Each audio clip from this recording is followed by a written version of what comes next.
So much. It's great to hear different perspectives. And I am an advocate of public school. I graduated from public school. Our two kids graduated from public school. In fact, our daughter, because we've been in ministry, we spent 8 years in Las Vegas, and our daughter actually graduated from Las Vegas public school. So all I can say is one size doesn't fit all, right? And that wherever God calls your kids, there's a way. There's a way. And I'm just going to get right to this, because even though I am a public educator, and even though I am on the school board of Orange Unified, I do know that, yes, though you can be loyal because my paycheck comes from the government, however, I'm not going to put my head in the sand, and I'm going to be truthful, because I serve a mighty God, and I have values, right? And so I want to share some things, specifically. How many of you here are public educators? Okay, good.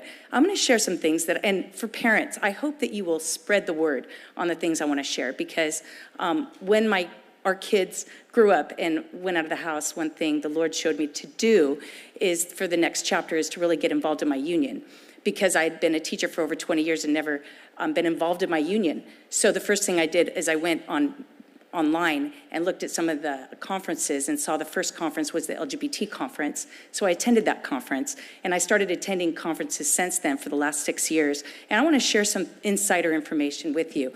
But right now, we're going to go to my first slide, the CTA, which is the California Teachers Association. There's a lot of laws that were talked about, and I want to show you the connection and some of the push that's coming from the teachers union that many people don't really know, because they think the teachers union is just about helping teachers get higher raises and better benefits and better salaries or retirements. But it's much more than that. There is a political power that's at force here. First of all, with the California Healthy Youth Act and the Ed Code 51932B, which is part of that, anything that's highlighted in yellow means that it was lobbied by the California Teachers Association, endorsed, and helped push. So this was, the main part of this was that you cannot opt out, and they've already talked about that, nor be notified. So about anything having to do with sexual orientation or gender identity. So any of those books, like the one, Who Are You?, that was talking about those many words, transgender, bigender, new choice, two-spirit, that book would go into that category that there's no opt-out and no parent notification. And that's a pre-K through third grade book, okay? Also, I want to share with you on californiasafeschools.org, and you can look up this website yourself. This is, the steering committee is the CTA and the ACLU, along with other organizations, such as Equity Coalition. But I want you to look carefully at, and you can look up this for yourself, but on a section, it's number 5 and number 7. If you click to the tab that says opt out, question answer, you're going to see this. It says, do parents have a constitutional right to prevent their children from receiving education in public schools on subjects they disapprove? The answer is almost never. Parents do not have veto power over the content of public school instruction. If parents choose to place their children in public schools, parental rights are generally outweighed by the state's interest in educating students. If they elect to send their children to public schools, parents have very limited rights to prevent their children from receiving the entire range of instruction available in public schools. Now, public educators here, how many of you believe in parent rights? Right? You do. I believe in parent rights. Does CTA believe in parent rights? No, they're on the steering committee, and they're taking parent rights away. But teachers don't know this. The next one, do parents have the right to notice about and to opt their children out of diversity education programs that include discussions of sexual orientation or other controversial topics? No.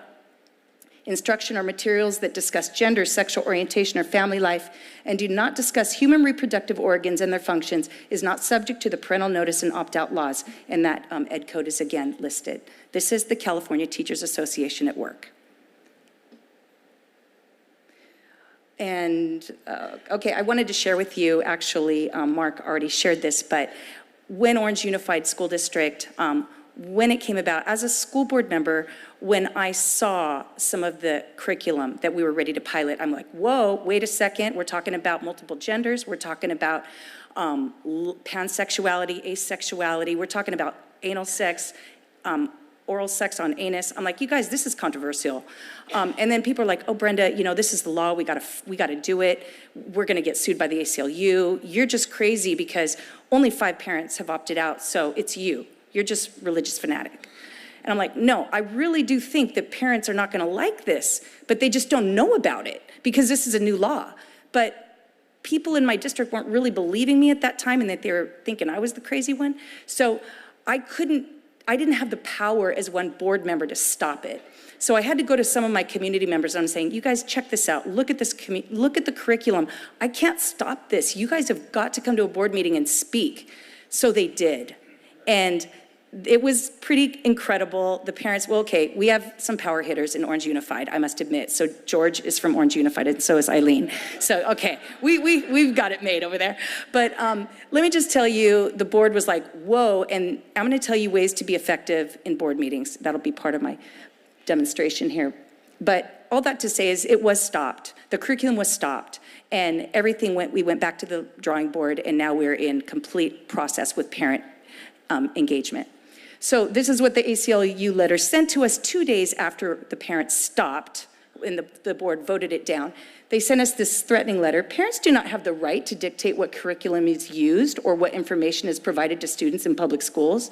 The U.S. Court of Appeals for the Ninth Circuit has ruled that parents do not have any constitutional right to prevent a public school from providing its students with whatever information it wishes to provide, sexual or otherwise, when and as the school determines that it is appropriate to do so. Thank you, ACLU. The next one, Senate Bill 677, this was endorsed by our California Teachers Association. Data collection on sexual orientation and gender orientation required in the California Healthy Kids Survey and teacher credential applications was passed in 2017. Please, this is an opt-out. When your kids get a notice home saying that there's a survey, go look at that survey. I can tell you in Santa Ana Unified, they're using the California Healthy Kids Survey. I read the 7th grade survey. It is invasive. They're asking 4 pages worth of questions about their genders, about their sexual orientations. It's biased, it's leading, it's ridiculous. I have a example. You can see it afterwards if you'd like to look at it, even take pictures if you'd like. Thank goodness Orange Unified is not using California Healthy Kids surveys, so way to go, Orange Unified. Okay, I'm plugging. Senate Bill 1146. I want to bring up this one because even though this bill did not pass, it basically could have demolished our faith-based colleges in California. It accused faith-based colleges of discriminating against LGBT people due to religious teaching, sought to remove Cal grants for students attending faith-based colleges. This was presented by Ricardo Lara. Lara was endorsed by the California Teachers Association. Okay, and this bill also said they wanted to remove all chapels from faith-based colleges. They also wanted to remove all religious teachings, biblical teachings, from any classes except for vocational ministerial classes. This would have demolished faith-based colleges. Okay, I was on that bus to Sacramento that helped fight that with the Compton group. It was all black church, and it was so much fun that we had. But I just want you to know that Ricardo Lara also just won the insurance commissioner for the state of California thanks to the CTA, because they pushed him up the political ladder. Senate Bill 239, check this out. This was endorsed by the CTA. Intentionally infecting someone with HIV virus is no longer a felony. You may not believe me, so what I did is I took a screenshot. Well, okay, before the screenshot, Rick Zabur, which is the executive director of Equity California, an LGBTQ advocacy group, said Senate Bill 2, by the way, they do a lot with CTA, these two groups. Senate Bill 239 is not only fair, but it's good public health and will be good for all Californians. Who's running the show in this state? That's what I want to know. So CTA supported this bill. Here is a screenshot from CTA.org to show you. Now, if you're not, you can go to CTA.org. They do remove, once a bill has already been passed, they, what's the word? And, well, you have to go back and look for it, but you can call them. Thank you, you know the word. AB 1266, use of facilities, that one was sponsored by CTA. Senate Bill 179, oh, this one's important. There's an official third gender in California called non-binary as of January 1st, 2019. Non-binary does not just mean transgender. Non-binary means, as the framework stated, unlimited genders. When you saw the list for the Who Are You book, New Choice, Two-Spirit, non-binary, It goes on and on and on, okay? So think about this, teachers, for a second. You are loyal to your union, right? Because they help you get raises, yet they're actually entrapping us because we have a non-discrimination policy. And if you choose not to use a plural pronoun such as they, them, or theirs for a student who says that they're both genders, then you will be accused of discrimination. And will your union back you up? Absolutely not. They will not back you up, and your job will be in jeopardy. Now, I ask you to do this, public school teachers. Send an email to your president of your local chapter and ask him this question. I've done it already to 2 local presidents and to the CTA president himself. Ask this question. If a teacher refuses to use a plural pronoun, they, them, or theirs for a singular person, will the union protect us, or could we lose our job? The answer for the 2 local union presidents, no answer. Silence speaks volumes, correct? From the CTA president, whatever the law says. That's the answer.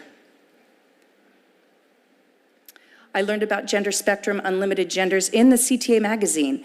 I encourage teachers to please read your emails, read your magazines. And this is what it said. This was March 2017. It said there's gender nonconforming, which would be transgender. There's ambigender, with going by the pronoun of they, them, or theirs, which is both genders. There's agender, meaning you're neither male nor female, going by the pronouns of ze, here, here's, or herself. There's gender fluid, which means you fluctuate between male or female, so you could decide you want to be a boy this week and a girl next week.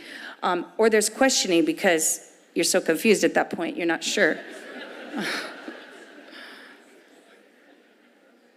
Okay, this one is important, even though CTA did not endorse it, but I think it says something where we're going in our state. Senate Bill 219, health workers can be jailed or given a $1,000 fine if they do not use correct pronouns for trans patients in long-term care facilities.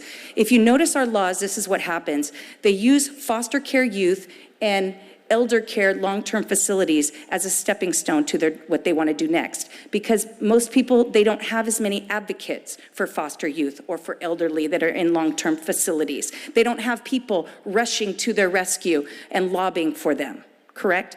But once they set a precedent, what's next? Government workers. This is one of the, how much time do I have? Probably running out. This is one of the conferences that I went to, and I just want to tell you something, but I don't, how much time do I have? 1 minute, okay, I don't know if I can say this. It's very difficult for me to say this, but I heard the CTA president in 2015 in December, and this is when my eyes were opened. He actually called the plaintiffs of the CTA versus Friedrichs Supreme Court case, which I didn't even know what that court case was when I attended the conference. He called the plaintiffs a spawn of Satan. I went to my hotel room. I was petrified. I called David Schmus, are you here, David? He's the president of the Christian Teachers Association. And I said, David, what is this court case? And he told me about it. And I said, who are the plaintiffs? And he said, well, Rebecca Friedrich, she's in our organization, and our organization is one of the plaintiffs as well. And that sent shivers down my spine. Like, God have mercy. Equity and Human Rights Conference, I went to this, and I started hearing some horrific things. One thing is, a CTA lobbyist, I asked him, if somebody, I used to teach in Vegas, high school, a very Mormon community, and I said, and I had LGBT students, I had the gamut, and I said, well, if one of my students said, he believes marriage is between a man and a woman, how should I address that to respect the diversity of my class? And he said, that's the same as being at the KKK. He equated anyone who believes that marriage is between a man and a woman with the KKK. I thought, am I hearing things? I'm blown away right now. I'm like, so the next conference I went to, I said, I got to have some people come with me because nobody's going to believe what I'm saying. So I had a former superintendent and also another teacher come with me. We went into the LGBT conference for CTA with the caucus president of the LGBT.